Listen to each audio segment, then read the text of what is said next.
Op hierdie Vrydag is dit my so lekker om hierdie kort gedagtes oor die wapenrusting van God af te sluit deur net twee saakies aan te roer. Die eerste is dat Efesiërs 6 ook vir ons sê dat ons die skoene vir die bereidheid van die evangelie van vrede moet dra. Dit beteken dat ons as gelowiges altyd gereed en toegerus moet wees. Net soos 'n Romeinse soldaat stewige spykerskoene gedra het vir stewige vasstrap en balans in die geveg, gee die boodskap van vrede met God aan jou en my die vaste sekuriteit en gereedheid om in 'n geestelike stryd staande te bly en die goeie nuus te verkondig. Dit beteken om op jou pos te staan en sonder vrees te beweeg waar God jou ook al stuur.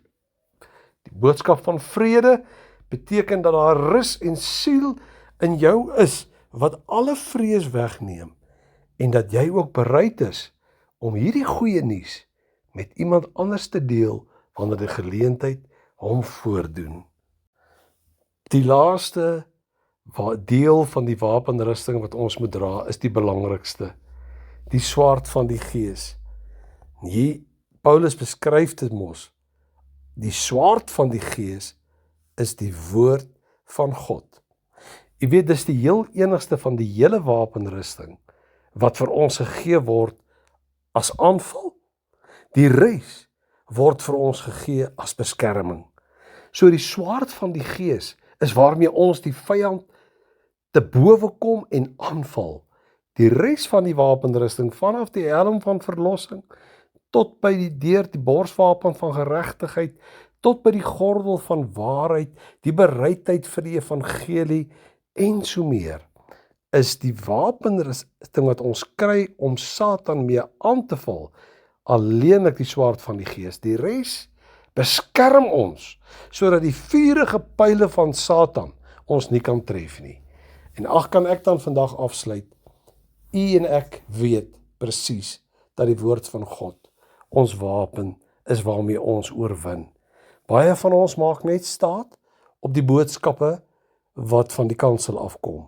Maar die waarheid is dat wanneer die woord van God, die Bybel, in jou leef, wanneer jy dit lees en dit groei in jou, dan is jy sterk en kan jy weerstand bied teen enige aanval van die duiwel. En as jy dan die wapenrusting aan het as jou beskerming, hoe kan Satan dan in jou lewe inkom? Daarom sê Jesaja 54 vers 17, geen woord wat teen jou gespreek word, en geen plan wat teen jou beraam word, sal slaag nie, sê die Here, want dis jou erfdeel. Hoe sal ek daardie erfdeel in besit neem?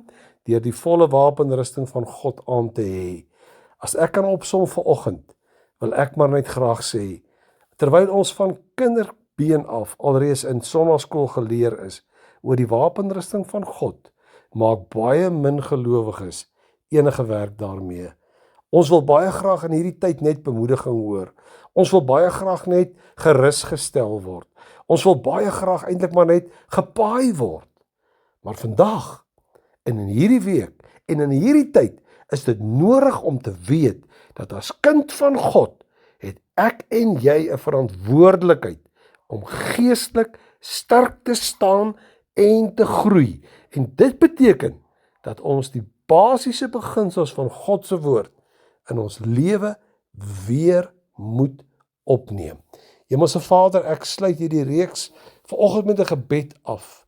'n Gebed, Here, dat oë sal oopgaan, skille sal afval, mense bereid sal wees om weer die volle waarheid van God se woord aan te neem.